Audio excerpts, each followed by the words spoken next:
Hello everyone, my name is Colin, and today I'm in the lovely Music City studios. I really want to go over Wavetable and Ableton. I think it is one of the best sounding synths that comes within Ableton, and especially by utilizing the unison modes, you can get a lot of really rich textures and find some tones that maybe aren't initially in Serum or Vital or anything like that. So anyway, let's jump right into it. I want to give you a quick breakdown on how the entire synth works. So just like other wavetable synths, you get a wavetable oscillator. So what that's going to mean is that we get this setting over here, which lets us scroll through different types of oscillation modes. And so the initial one is going to be these basic shapes here, but you can actually go ahead and check out more categories, like maybe I want some distortion wavetables, and then you can see how crazy our wavetables become, and we get a lot of options on the left here as well. Or maybe some of these will sound a little bit better at lower octaves.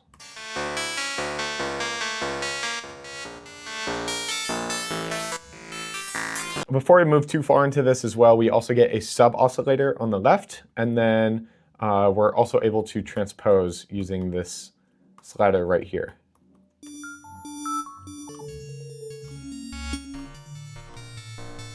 I'm going to go back and choose basic shapes again, and then just go to our sawtooth.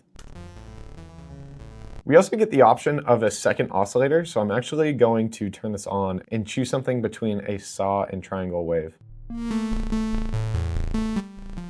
You can also pitch these oscillators independently, so this second oscillator, I want to bring up an entire octave.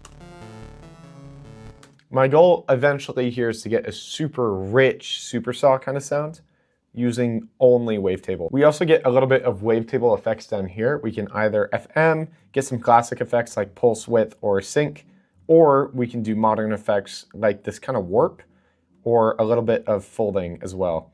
Really classic for most Wavetable synthesizers.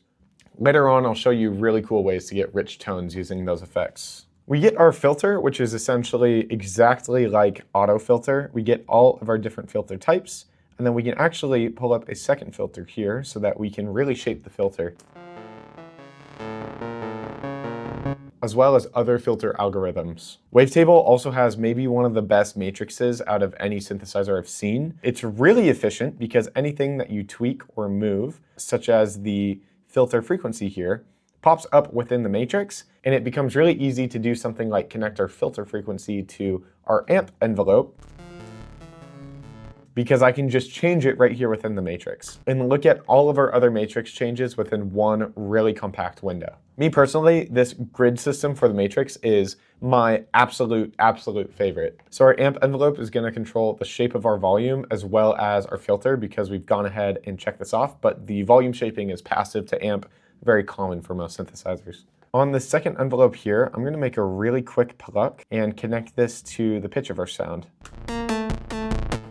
And then now maybe my favorite part of Wavetable entirely is going to be our unison modes. So we get 6 different unison modes that we can choose from. My favorites being kind of these top 3 here: classic, shimmer, and noise. Classic being very rich but oddly nostalgic for me. Shimmer having a bit more unison. Noise adding a certain airy quality to the unison and almost can bring out kind of this flute-like feeling out of your sounds. It's super cool when paired with a lot of space and reverb altogether. Phase sync, where we start the phase of every single voice in the exact same place, but because they're all tuned a little bit different, we get this cool phase scraping kind of sound. Phase spread being extremely metallic and almost guitar-like. And then random note being a really organic and phasey version of unison.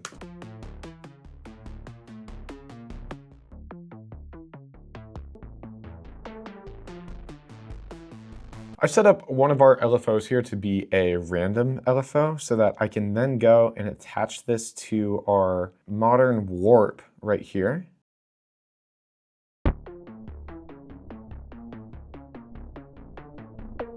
You'll see how on every hit, we're kind of getting a different tone of this sawtooth. Opening the filter here and getting a little more context, we can hear how the timbre of each of these sawteeth are a lot more different, kind of talking a little bit more. Each one has its own character.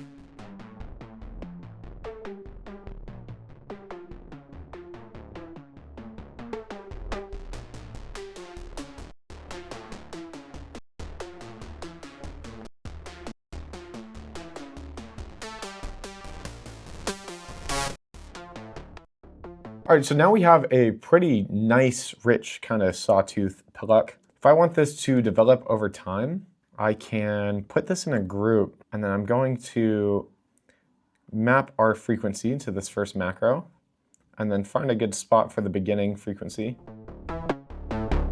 And then maybe even on the ADSR here as well, I will find a happy place for the first spot. You know, it doesn't have to be crazy.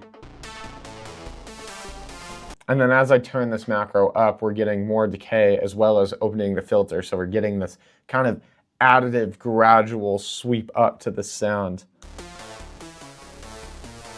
I'm also going to attach the unison to this because I kind of like the idea of it kind of building to be bigger and wider as it opens up more and more.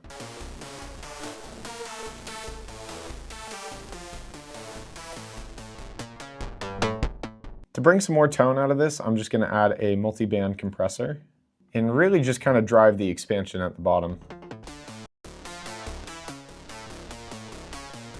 And then to make this really fun and spacey, I'm going to add this delay that's going on dotted eighth notes. And I'm just going to throw this in a group with Command G and then also get reverb and throw that after it. This macro is moving this filter a little bit quick for my opinion, so I'm going to kind of dial this back a little more. And then switching the unison mode back to noise, I feel like I'm getting much cooler like tones and I don't know, there's kind of like a certain magic that I'm looking for within this unison that really just makes me, almost like brings me back in a way, feels oddly nostalgic. And maybe I'll bring this whole thing up an octave as well. Sweet, so I'm really happy with that result. I might also go and just kind of copy this MIDI, take out all the high-end information, and just kind of copy what's happening in the lows here. And then I'm going to add another wavetable, and this is kind of going to be a sub-bass that's supporting under it. I'm going to go much faster in producing this. Basically, all this is a sawtooth with a low-pass filter, and then I'm going to turn up the unison. And I really want this low end to come out, so I'm going to add this sub.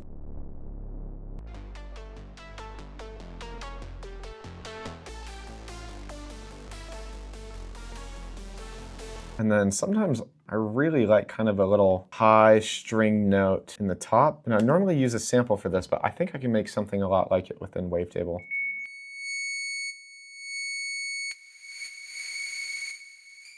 Maybe I'll give it a really long ADSR. And then repeat it over and over like this.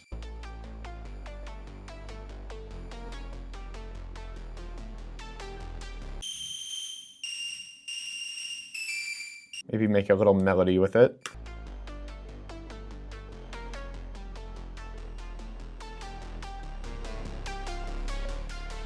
Just kind of still adding here. I'm going to add what I would call like the Skrillex riser here. And we can do this by actually going into our matrix, turning on LFO.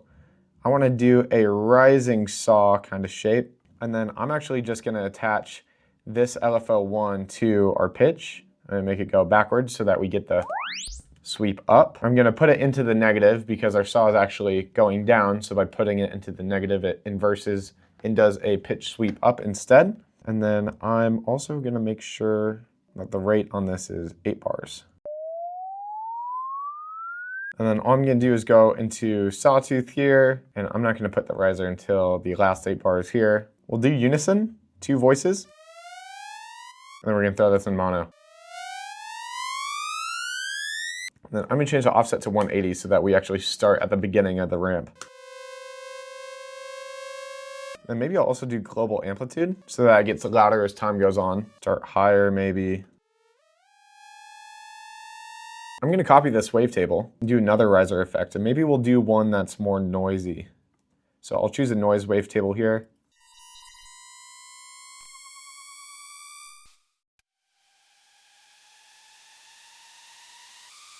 We can make everything here kind of build by doing this kind of sweep on the auto filter.